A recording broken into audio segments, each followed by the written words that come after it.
এটা যে ছোট মাছ দিয়ে বানিয়েছেন কেউ খেলে বুঝতেই পারবে না। অনেক বাচ্চারা ছোট মাছ খেতে চায় না, চাইলে কিন্তু এভাবে খাওয়াতে পারেন। নিয়েছি মসুর ডাল, এগুলোকে আমি ধুয়ে 1 ঘন্টার মতো ভিজিয়ে রেখেছিলাম। সাথে দিব 2 টুকরো ছোট আদা, কাঁচামরিচ। এখন দিব কাঁচকি মাছ। আর মাছের মাথাটাকে অবশ্যই ফেলে দিতে হবে, তা না হলে কিন্তু তিতা লাগবে। সাথে দিয়ে দিব ব্লেন্ড করা রসুন। এখন এগুলোকে খুব ভালো করে ব্লেন্ড করে নিতে হবে। ব্লেন্ড করার পরে দিয়ে দিব পরিমাণ মতো হলুদের গুঁড়া, মরিচের গুঁড়া, ধনিয়ার গুঁড়া, জিরার গুঁড়া, সাথে স্বাদ মতো লবণও দিয়ে দিব। দিয়ে দিব কাঁচামরিচ কুচি আর বেশি করে পেঁয়াজ। সাথে দিয়ে দিব চালের গুঁড়া আর লেবুর রস।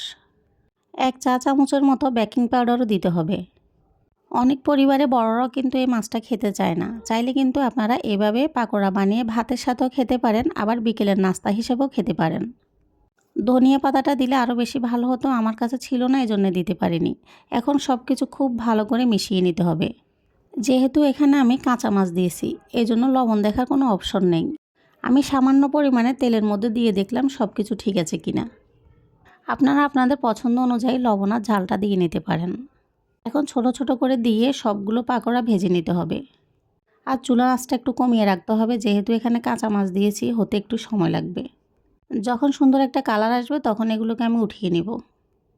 এই রেসিপিটা আমি আমার বোনের থেকে শিখেছিলাম। আপনারা কে কে এভাবে ছোটো মাছের পাকোড়া খেয়েছেন জানাবেন। আশা করি সবাই পুরো ভিডিও দেখে কমেন্ট করবেন। সবাই ভালো থাকবেন, সুস্থ থাকবেন। ধন্যবাদ সবাইকে।